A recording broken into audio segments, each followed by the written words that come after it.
Surprise. എന്താ ഇവിടെ? ആഹാരം കഴിക്കാൻ കഴിയാത്താണ്. ഞങ്ങള് തിരുപ്പതി പോകുന്ന വഴിയാ. He's mister Raja, Rajaraja Kamath. Hello. നമ്മൾക്ക് മനസ്സിലാക്കാൻ കൊടുത്തില്ല. Oh sorry, he's my husband. തെലുങ്കനാണ്. നമസ്കാരമുണ്ട്. ഹായ്. ഇതാരാ? വൈഫാണോ? അല്ല, ഒരു ഫ്രണ്ടാണ്. Oh I am sorry. Okay mister Kamath, see you some time. Bye, take care. നന്നായിരിക്കട്ടെ. Thank you. ആരാ അവര്? ആറ് റെസ്റ്റോറന്റിൽ വെച്ച് കണ്ട ബായ് എന്റെ ഭാര്യ ആയിരുന്നു. അപ്പൊ ഇപ്പൊ അല്ല. എന്തിനാ പിരിഞ്ഞേ? ഒരുപാട് സഹിക്കാനും പൊറുക്കാനുമുള്ള ത്രാണി വെങ്കട്പതി നമ്മൾക്ക് കൊടുത്തിട്ടില്ല. പ്രിയേണ്ടി വന്നു, പ്രിഞ്ഞു. അതാണ് കാര്യം. എന്താണ് തനിക്ക് നോക്കുന്നത്? എന്ത് ലാഘവത്തോടു കൂടിയാ ഒരു ഡിവോഴ്സിനെ കുറിച്ച് നിങ്ങൾ പറയുന്നത്? അതും ഒരു കഥയാണ്. വളരെ കഷ്ടപ്പെട്ടാണ് നമ്മൾ കുറച്ച് കാശ് ഉണ്ടാക്കിയത്. അതുകൊണ്ട് തന്നെ ഞങ്ങൾ വളരെ ലളിതമായ ജീവിതമാണ് നയിച്ചത്. എല്ലാവർക്കും വളരെ സന്തോഷം. അങ്ങോട്ടും ഇങ്ങോട്ടും ഭയങ്കര സ്നേഹം. രാധിക, അതാണ് നമ്മളുടെ ഭാര്യയുടെ പേര്. ആ കുട്ടിയുടെ അച്ഛനും അമ്മയും എല്ലാം ലണ്ടനിലാണ്. ആ കുട്ടി അവിടെയാണ് പഠിച്ചത്. അതുകൊണ്ട് തന്നെ നമ്മളുടെ രീതികളോടൊന്നും ഒത്തുപോകാൻ ആ കുട്ടിക്ക് കഴിച്ചല്ല. എന്റെ അമ്മയ്ക്ക് ആ കുട്ടി എന്ന് പറഞ്ഞാൽ ജീവനായിരുന്നു, ജീവൻ. മോളെ, നമ്മളുടെ കുടുംബത്തിൽ ആരും ഇതുമാതിരി വസ്ത്രങ്ങൾ ധരിക്കാറില്ല. ഞാൻ എന്ത് ധരിക്കണോന്ന് ഞാൻ തീരുമാനിക്കും. അതിലാരും ഇടപെടേണ്ട ആവശ്യമില്ല. മോളെ പോതല്ലേ. നമ്മളുടെ മനസ്സ് വിഷമിക്കുമെന്ന് കരുതി ആരും ഒന്നും പറയാൻ കൊടുത്തില്ല. എല്ലാം മറച്ചു വെച്ചു. ഒരു ദിവസം നമ്മൾ കോഴിക്കോട്ടെ ഒരു കട നോക്കാൻ പോയിട്ട് വരുമ്പോൾ അച്ഛന് പെട്ടെന്ന് നെഞ്ചുവേദന ഉണ്ടായി.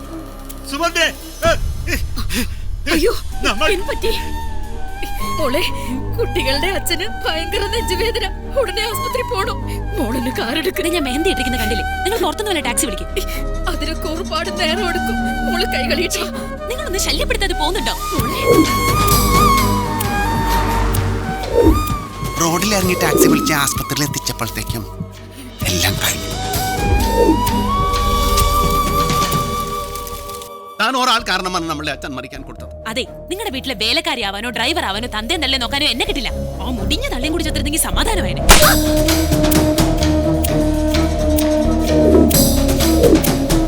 അയാളുടെ കർണം പൊട്ടിച്ചു ഒന്ന് കൊടുത്തു. അയാളും പൊട്ടിച്ചു താലി. വെറിഞ്ഞതിന്റെ നഷ്ടബോധം കുറ്റബോധവും നമ്മൾക്കുണ്ടായിട്ടില്ല. സോറി. എന്തിന്? അവര് വരേണ്ട സമയം കഴിഞ്ഞല്ല. ഇനി രണ്ടുപേരും കൂടി വല്ല ഹോട്ടലിൽ റൂം എടുത്തതാണോ? അതെ, ഒരു പെണ്ണിന്റെ മുഖത്ത് പോലും നോക്കാത്ത ആളാ എന്റെ മുതലാളി, അറിയോ? ഓ, എന്തായാലും ഞാൻ ഒറ്റയ്ക്ക് കിടക്കൂല. അപ്പൊ പിന്നെ അവരെത്തി. അപ്പൊ ഗുഡ് നൈറ്റ്. Good night.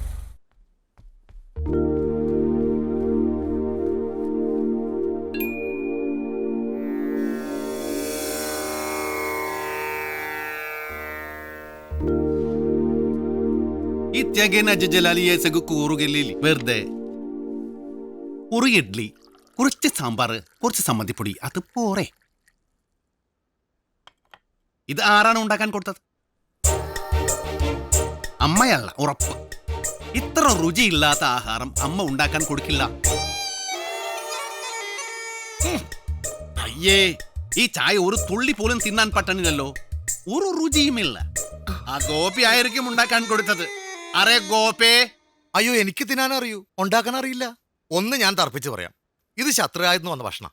എന്ത്? ശത്രുരാജ്യത്ത് നിന്ന് വന്നതോ? താൻ എന്താണ് പറയാൻ കൊടുക്കുന്നത്? തനിക്ക് തലയ്ക്ക് ഓളമുണ്ടോ? നമ്മൾ നമ്മളുടെ ഹോട്ടലിൽ നിന്ന് കഴിക്കാൻ കൊടുത്തോളാം.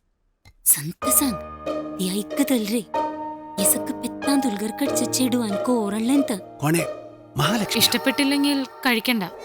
ആർ പറഞ്ഞു ഇഷ്ടപ്പെട്ടില്ലാന്ന്? ഇപ്പൊ സാറല്ലേ പറഞ്ഞേ? അത് അമ്മയെ ചൂടാക്കാൻ ഇടയ്ക്ക് ഒരു തമാശ കൊടുത്തത്. ഇടയ്ക്കിടയ്ക്ക് അമ്മയെ സിറിപ്പിക്കുന്ന ഒരു ശീലം നമുക്കുണ്ട്. അത് ശരിയാ. ഇന്നലെ മുതലാളി ഒരു കോമഡി പറഞ്ഞിട്ട് ഞാൻ 2 ആഴ്ച ഇരിച്ചു. ഇനി ഒരാഴ്ച കൂടി കാലത്തെ കുറങ്ങ. തനിക്ക് പുറത്തു പോ. ചെറുപ്പം തൊട്ടേ അമ്മ അടുക്കളയെ കേട്ടിട്ടില്ല. അതുകൊണ്ട് പാചകത്തിൽ ഇത്തിരി പുറകോട്ടാ. വാചകത്തിൽ മുന്നോട്ടാണല്ലോ. അതിന് നിങ്ങൾ ചേട്ടൻ അനിയനും തോൽപ്പിക്കാൻ ലോകത്ത് ആർക്കും കഴിയില്ല. കഴുത്ത കുറങ്ങ. താൻ ഇതുവരെ പോകാൻ കൊടുത്തില്ലേ ആൽബലാദി? തനിക്ക് ഫ്രീ കൊടുക്കുമ്പോൾ താൻ വാ, നമ്മൾ പഠിപ്പിച്ചു കൊടുക്കാം പാചകം. നല്ല രസമായിരിക്കും. വെറുതെ പറഞ്ഞതാണ്. നിങ്ങൾ മിണ്ടി പറഞ്ഞിരിക്കൂ, നമുക്ക് തിരക്കുണ്ട്. വരട്ടെ. തീച്ചയിടും തുകച്ചും ചൈലിൽത്ത ഇത്തിക്ക് വിശേഷമോ? ആ കുട്ടിക്കൊരു സഹായം ചെയ്യാൻ കൊടുക്കാൻ. എന്ത് സഹായമാണ് നമ്മൾ ചെയ്യാൻ കൊടുക്കേണ്ടത്? പറയടോ. അത് എന്റെ കൂടെ നിന്ന് കോയമ്പത്തൂര് വരെ വരുമോ? ബോഡി ഗാർഡായിട്ടാണോ? അയ്യോ അങ്ങനെയല്ല. എന്റെ സഹോദരിക്കൊരു പ്രോബ്ലം. ആണൊരുത്ത് സംസാരിച്ചാൽ തീരാവുന്ന പ്രശ്നമേ ഉള്ളൂ. പക്ഷെ അങ്ങനെ സഹായിക്കാൻ മാത്രം ബന്ധുക്കളൊന്നും ഇല്ല ഞങ്ങൾക്ക്. ബുദ്ധിമുട്ടാണെങ്കിൽ വേണ്ട. നമ്മൾ പറ.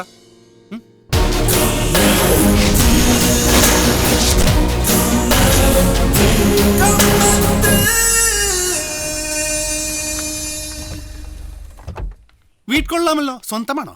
ഏയ് അല്ല, വാടകയ്ക്കാ. വരൂ. ഇത് അമ്മ മഹേശ്വരി. നമസ്കാരം. ഇത് ഇവിടുത്തെ അറിയാം, സർവന്റ് അല്ലേ? സർവന്റ്. സെർവന്റ് അല്ല, മാനേജർ. ഇവിടുത്തെ അടുക്കള മാനേജ് ചെയ്യുന്ന ഞാനാ. അടുക്കള മാനേജർ കൊള്ളാമല്ലോ. ഈ സാധനത്തിന് പാലക്കാട് എപ്പം ഇങ്ങോട്ട് കയറ്റി വിട്ട്? സാധനമല്ല, ശാന്ത. അതാ എന്റെ പേര്. ഓ. ആ 2 ദിവസം മുമ്പ് കയറ്റിവിട്ടതാ അമ്മയ്ക്കൊരു സഹായത്തിന്. അമ്മയെ നമ്മൾക്ക് പരിചയപ്പെടാൻ കൊടുത്തില്ല. നമ്മൾ രാജരാജ കമ്മത്ത്.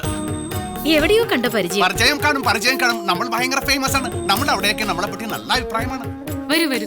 അല്ല, സിസ്റ്റർ ഉണ്ടെന്ന് പറഞ്ഞിട്ട് കാണാൻ കൊടുത്തില്ലല്ലോ. ഓഫീസിൽ നിന്ന് എത്തുന്നേ ഉള്ളൂ. ഏത് ഓഫീസിലാണ്? Income tax. ഇൻകം ടാക്സോ? അപ്പോൾ പേടിക്കണമല്ലോ. ശാന്ത, നീ പോയി ഇവർക്ക് എന്തെങ്കിലും കുടിക്കാൻ. ഹോട്ടോ കൂളോ? എന്താ? അല്ല, ചായ വേണോ നാരങ്ങ വെള്ളം വേണോ? നല്ല സൂപ്പർ ആയിട്ടൊരു കാപ്പി മതി. ടിഫിൻ എന്താ ഉണ്ടാക്കണ്ടേ? അതിപ്പോ അല്ല, നിങ്ങൾ കിച്ചണിൽ നിന്ന് ഒന്ന് മാറി തന്നാൽ നമ്മൾ ചില കമ്മത്ത് സ്പെഷ്യൽ ഐറ്റംസ് ഉണ്ടാക്കാൻ കൊടുക്കാം. താല്പര്യമുണ്ടോ? പിന്നെന്താ? അപ്പോൾ മാനേജർ പറയാൻ കൊടുക്കൂ. എവിടെയാണ് കിച്ചൺ? ഇതവിടെ. ടിഫിൻ റെഡിയാണ്, വരാൻ കൊടുക്കൂ. ഇത്രയും പെട്ടെന്ന് ഇത്രയധികം വിഭവങ്ങളോ? സമ്മതിച്ചു. പാചകത്തിൽ നമ്മളൊരു സിംഹമാണെന്നാണ് കേരളക്കാർ പറയാൻ കൊടുക്കുന്നത്. സഹോദരി വരുമ്പോൾ ഇതൊക്കെ ആരാണ് ഉണ്ടാക്കിയതെന്ന് ചോദിക്കാൻ കൊടുത്താൽ നമ്മളാണെന്ന് പറയാൻ കൊടുക്കണ്ട. സെക്രട്ടറി മാഡം ആണെന്ന് പറഞ്ഞാൽ മതി. വെറുതെ ക്രെഡിറ്റ് ഇരിക്കട്ടെ. ദേ രേഖമോള് വരുന്നു. അപ്പോൾ നമ്മൾ അങ്ങോട്ട് മാറി നിൽക്കാം.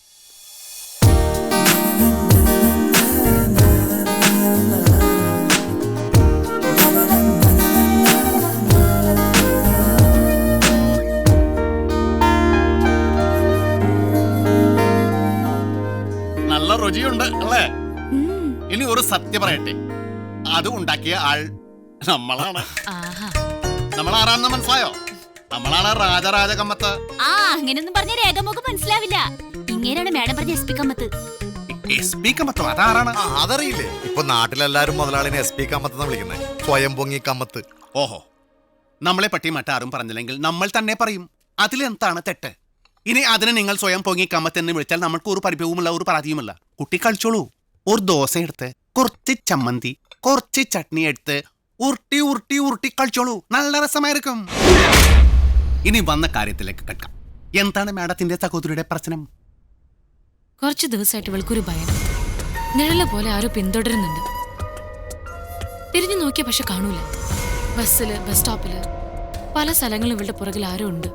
അന്ന് സെക്രട്ടറി മാഡത്തിനെ ഹൈവേയിൽ തടഞ്ഞു നിർത്തിയ ആൾ ഈ സഹോദരിയുടെ കാര്യത്തിലാണോ പ്രശ്നമുണ്ടാക്കിയത്? അതെ. എങ്കിൽ പിന്നെ സംശയം തീർക്കേണ്ട കാര്യമില്ല.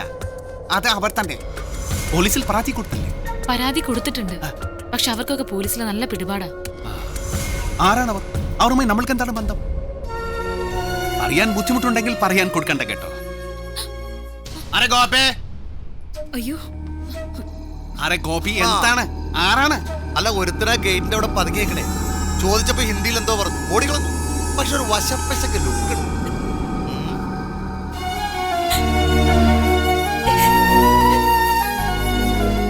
പിള്ളേരാകെ പേടിച്ചിരിക്കുക. നിങ്ങൾക്ക് പേടിക്കാൻ കൊടുക്കണ്ട. ഇതിപ്പോ നമ്മൾ കൈകാര്യം ചെയ്യേണ്ട കാര്യമേ ഉള്ളൂ. നമ്മൾക്ക് സിറ്റിയിൽ കടയുണ്ട്, താമസ സൗകര്യമുണ്ട്. പക്ഷെ ഇവരെ ഇന്നിപ്പോൾ ഇവിടെ തനിച്ചാക്കിയിട്ട് നമ്മൾ പോകുന്നത് ശരിയാണോ? ഒട്ടും ശരിയല്ല. ദേ അവിടെ ഒരു മുറിയുണ്ട്. അസൗകര്യം ഇല്ലെങ്കിൽ നിങ്ങൾക്ക് ഇവിടെ താമസിക്കാം. അന്നാ മുതലാളി അവിടെ കിടന്നു. കോവിച്ചേട്ടൻ എന്റെ റൂമിൽ കിടന്നു. ഓ, അപ്പൊ നീയോ? ഞാൻ അമ്മയുടെ റൂമിൽ കിടന്നോളാം. എന്നാ പിന്നെ ഞാൻ വണ്ടി കിടന്നു.